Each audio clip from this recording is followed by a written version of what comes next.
എല്ലാ വിദ്യാർത്ഥികൾക്കും പുതിയൊരു വീഡിയോയിലേക്ക് സ്വാഗതം. ഈ വർഷത്തെ ഇൻഡസ്ട്രിയൽ ട്രെയിനിങ് ഇൻസ്റ്റിറ്റ്യൂട്ടുകളായിട്ടുള്ള ITIകളിലേക്കുള്ള പ്രവേശനത്തിൻ്റെ ഭാഗമായിട്ടുള്ള ഇൻ്റർവ്യൂ ആരംഭിച്ചു.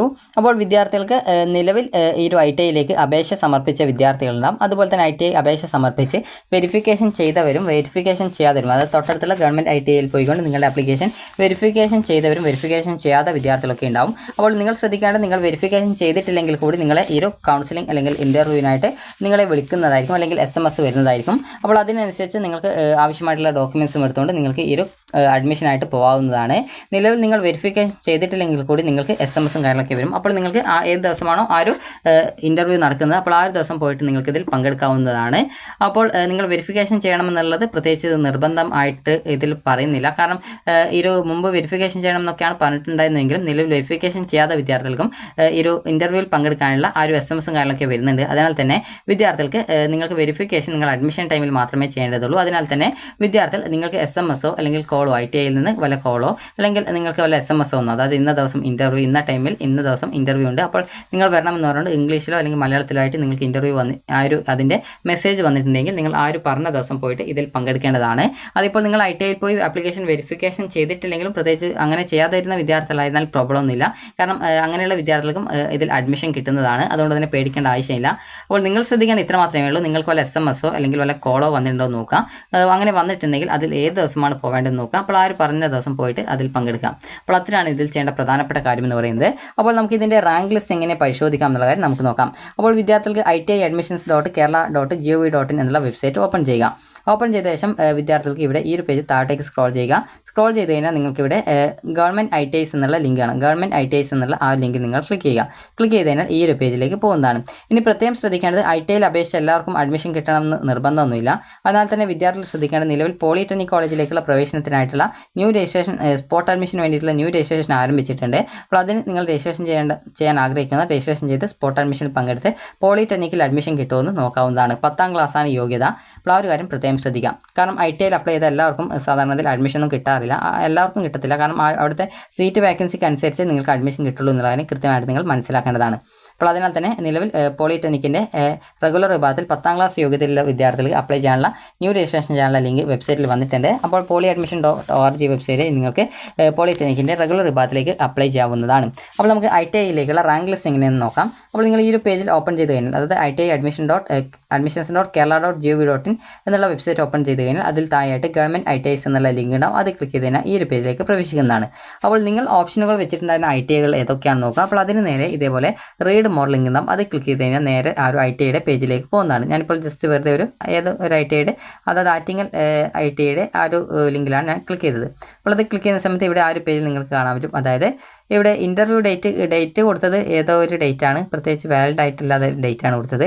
എന്നിരുന്നാൽ നിങ്ങൾക്ക് SCVT non matrix professional rank list, അതുപോലെ തന്നെ NCVT പ്രൊഫഷണൽ റാങ്ക് ലിസ്റ്റ്, അതുപോലെ തന്നെ NCVT matrix professional rank list എന്ന് പറഞ്ഞുകൊണ്ട് ഇതേപോലെ 2-3 റാങ്ക് ലിസ്റ്റുകൾ നിങ്ങൾ കൊടുത്തിട്ടുണ്ട്, അതായത് ഇതിൽ കൊടുത്തിട്ടുണ്ട്. അപ്പോൾ നിങ്ങൾ ശ്രദ്ധിക്കേണ്ട പ്രധാനപ്പെട്ട കാര്യം എന്ന് പറഞ്ഞാൽ ഈ ഒരു രീതിയിൽ നിങ്ങൾ അവിടെയുള്ള ഡൗൺലോഡ് ഓപ്ഷൻ ക്ലിക്ക് ചെയ്തുകൊണ്ട്, അതായത് നിങ്ങൾ ഓപ്ഷൻ വെച്ചിട്ടുണ്ടായിരുന്ന ITIകളുടേതാണ് ആ ഒരു ലിങ്കിലാണ് ക്ലിക്ക് ചെയ്യേണ്ടത്. ഞാൻ ജസ്റ്റ് ഒരു എക്സാമ്പിളിന് വേണ്ടി മാത്രമാണ് ഈ ഒരു ITIയുടെ ആ ഒരു ലിങ്കിൽ ക്ലിക്ക് ചെയ്തിട്ടുള്ളത്. അപ്പോൾ ഇവിടെ നിങ്ങൾ കാണാൻ പറ്റും ഈ ഒരു ITIയിലുള്ള ആ ഒരു അപ്ലൈ ചെയ്തിട്ടുണ്ടായിരുന്ന വിദ്യാർത്ഥികളുടെ ഡീറ്റെയിൽസ് ഒക്കെ ഇതിൽ കാണാൻ പറ്റും. അപ്പോൾ നിങ്ങൾക്കും ആ ഒരു രീതിയിൽ നിങ്ങൾ അപ്ലൈ ചെയ്തിട്ടുണ്ടായിരുന്ന ITIയുടെ ആ ഒരു ലിസ്റ്റിലുണ്ടായിരിക്കും. അപ്പോൾ ഇവിടെ ഉള്ള ട്രേഡുകൾ എന്ന് പറയുന്നത് ടോട്ടലായിട്ട് ഏകദേശം ഒരു 10-12 ഏകദേശം ഒരു 20ഓളം ട്രേഡുകൾ ഉണ്ടെന്നാണ് തോന്നുന്നത്. 20ൽ കൂടുതൽ ട്രേഡ് ഉണ്ട് എന്നാണ് തോന്നുന്നത്. കാരണം കുറേ ട്രേഡുകൾ ഇവിടെ കാണുന്നുണ്ട്. അപ്പോൾ ഈ ഒരു ITIയിൽ ഇഷ്ടം പോലെ കുറേ ട്രേഡുകൾ ഉണ്ട്. അപ്പോൾ നിങ്ങൾ ശ്രദ്ധിക്കേണ്ട പ്രധാനപ്പെട്ട കാര്യം എന്ന് പറയുന്നത്, ഈ രീതിയിൽ വിദ്യാർത്ഥികൾ നിങ്ങൾക്ക് ഓപ്ഷൻ വെച്ചിട്ടുണ്ടായിരുന്ന ITIകൾ ഏതൊക്കെയാണെന്ന് നോക്കിയിട്ട് അതിന് നേരെയുള്ള റീഡ് മോർ ക്ലിക്ക് ചെയ്യുന്ന സമയത്ത് ഇതേപോലെ ആ ഒരു പേജിലേക്ക് പോകുന്നു. നിലവിൽ ഈ ഒരു ITIയുടെ റാങ്ക് ലിസ്റ്റ് വന്നിട്ടില്ല എന്ന് പല വിദ്യാർത്ഥികളും പറഞ്ഞിട്ടുണ്ടായിരുന്നത്. അതായത് ഗവൺമെൻറ് ITI, അതായത് ഈ ഒരു ഗവൺമെൻറ് ITI ചക്കായ് എന്ന് പറഞ്ഞിട്ടുള്ള, അപ്പോൾ അവിടെ നിലവിൽ റാങ്ക് ലിസ്റ്റ് വന്നിട്ടുണ്ട്. അപ്പോൾ വിദ്യാർത്ഥികൾ ഇവിടെ നോക്കുക, സ്പെഷ്യൽ കാറ്റഗറി ഉണ്ട്, അതുപോലെ തന്നെ അഡ്മിഷൻ 2026 സ്പെഷ്യൽ കാറ്റഗറി, അതെന്താണെന്ന് അറിയില്ല, സ്പെഷ്യൽ കാറ്റഗറി എന്ന് പറഞ്ഞിട്ട് കൊടുത്തിട്ടുണ്ട്. അതുപോലെ തന്നെ സ്പെഷ്യൽ കാറ്റഗറി ആകുമ്പോൾ ഇവിടെ ഫീസ് സ്ട്രക്ചറും കാര്യങ്ങളൊക്കെയാണ് കൊടുത്തതെന്നാണ് തോന്നുന്നത്. SC/ST OEC അതുപോലെ മറ്റു വിദ്യാർത്ഥികൾക്ക് 1 ഇയർ ട്രേഡിന് ഫീസ് എത്രയാണ് വരുന്നത് കൊടുത്തിട്ടുണ്ട്. SC/ST വിഭാഗമാണെങ്കിൽ ടോട്ടലായിട്ട് SC/ST OEC വിഭാഗമാണെങ്കിൽ 1010 രൂപ, മറ്റുള്ളവർക്ക് 1950. ഈ 2 വർഷ കോഴ്സുകളാണെങ്കിൽ SC/ST OEC വിഭാഗം വിദ്യാർത്ഥികൾക്ക് 1370, മറ്റുള്ളവർക്ക് 2520. ഈ രീതിയിലാണ് വരുന്നത്. അതുപോലെ തന്നെ ഇവിടെ ഡേറ്റ് റിപ്പോർട്ട് ചെയ്യാനുള്ള ഡേറ്റ് കൊടുത്തിനോ എന്ന് ചോദിച്ചാൽ 21/7/2026 കൊടുത്തിട്ടുണ്ട്. അതായത് അഡ്മിഷൻ നേടാനുള്ള ഡേറ്റും അതുപോലെ തന്നെ ലിസ്റ്റും ഇതേപോലെ കൊടുത്തിട്ടുണ്ട്. അപ്പോൾ നിങ്ങൾ കൃത്യമായിട്ട് നോക്കുക, ഈ ഒരു ലിസ്റ്റിൽ നിങ്ങളുടെ പേരുണ്ടോ എന്ന് നോക്കുക. കാരണം ഇതിൽ കുറേ വിദ്യാർത്ഥികളുണ്ട്. അപ്പോൾ അതുകൊണ്ട് തന്നെ നിങ്ങൾ ശ്രദ്ധിക്കേണ്ടത് നിങ്ങൾക്ക് ഈ ഒരു അലോട്ട്മെൻറ്റിൽ നിങ്ങളുടെ ആ ഒരു പേരുണ്ടോ എന്ന് നോക്കാം. പേരുണ്ടെങ്കിൽ നിങ്ങൾക്ക് പോയിട്ട് പങ്കെടുക്കാം. അതായത് ഇവിടെ കൃത്യമായിട്ട് കൊടുത്തിട്ടുണ്ട്. സ്പെഷ്യൽ കാറ്റഗറിയാണ് കൊടുത്തിട്ടുള്ളത്. ഇത് സ്പെഷ്യൽ കാറ്റഗറി വിഭാഗത്തിലാണെന്നാണ് തോന്നുന്നത്. ഇത് സ്പെഷ്യൽ കാറ്റഗറി വിഭാഗം അലോട്ട്മെൻറ്റിൻ്റേതാണ്. അതുപോലെ തന്നെ നിങ്ങൾ ശ്രദ്ധിക്കേണ്ടത് ഈ ഒരു രീതിയിൽ നിങ്ങൾ ഓരോ ITIയുടെ നോക്കുന്ന സമയത്ത് അതിൻ്റെ ഷെഡ്യൂൾ ഇതേപോലെ വന്നിട്ടുണ്ടാവും. അപ്പോൾ ആ ഒരു ഷെഡ്യൂളല്ല അതിൻ്റെ ആ ഒരു റാങ്ക് ലിസ്റ്റ് ഇതേപോലെ വന്നിട്ടുണ്ടാവും. അതുപോലെ ചിലതിൽ സ്പെഷ്യൽ കാറ്റഗറി എന്നൊക്കെ പറഞ്ഞുകൊണ്ടുണ്ടാവും. ചിലതിൽ പ്രത്യേകിച്ച് കാറ്റഗറി ഒന്നും കൊടുത്തിട്ടുണ്ടാവില്ല, വെറും റാങ്ക് ലിസ്റ്റ് മാത്രമേ കൊടുത്തിട്ടുണ്ടാവുള്ളൂ. അപ്പോൾ നിങ്ങൾ ശ്രദ്ധിക്കേണ്ട ഇത്രയേ ഉള്ളൂ. അതായത് നിങ്ങൾ അഡ്മിഷൻ നേടാൻ ആഗ്രഹിക്കുന്ന ITIകൾ ഏതൊക്കെയാണെന്ന് നോക്കുക. അപ്പോൾ അത് നോക്കിയിട്ട് ഡെയിലി നോക്കുക. അതുപോലെ തന്നെ ഇവിടെ എന്തെങ്കിലും കൗൺസിലിംഗ് ലിസ്റ്റ് അങ്ങനെ വല്ലതും വന്നിട്ടുണ്ടോ എന്ന് നോക്കാം. അങ്ങനെ വന്നിട്ടുണ്ടെങ്കിൽ അത് അവിടെ ഇൻ്റർവ്യൂ ഡേറ്റ് എപ്പോഴാണ് എന്ന് നോക്കുക. അതുപോലെ തന്നെ നിങ്ങൾക്ക് വല്ല SMS അല്ലെങ്കിൽ കോളോ അങ്ങനെ വല്ലതും വന്നിട്ടുണ്ടോ എന്ന് നോക്കുക. കാരണം സാധാരണ അതിൽ ITIയിൽ നിന്ന് നിങ്ങൾക്ക് ഒന്നുകിൽ കോൾ ചെയ്യും, ഇന്ന ദിവസം ഇൻ്റർവ്യൂ ഉണ്ടെന്ന് പറഞ്ഞുകൊണ്ട് വരും. അതല്ലെങ്കിൽ നിങ്ങൾക്ക് നിങ്ങളെ വിളിച്ചിട്ട് ഇന്ന ദിവസം ഉണ്ടെന്ന് പറയും. അല്ലെങ്കിൽ SMS വഴി കൗൺസിലിംഗ് അല്ലെങ്കിൽ ഇൻ്റർവ്യൂ ഇന്ന ദിവസം ഇന്ന ടൈമിലൊക്കെ എന്ന് പറഞ്ഞുകൊണ്ട് കൊടുത്തിട്ടുണ്ടാവും. അപ്പോൾ നിങ്ങൾ ശ്രദ്ധിക്കേണ്ടത് ഏത് ദിവസമാണ് അതിൽ ഷെഡ്യൂൾ പ്രകാരം പറഞ്ഞിട്ടുള്ളത്.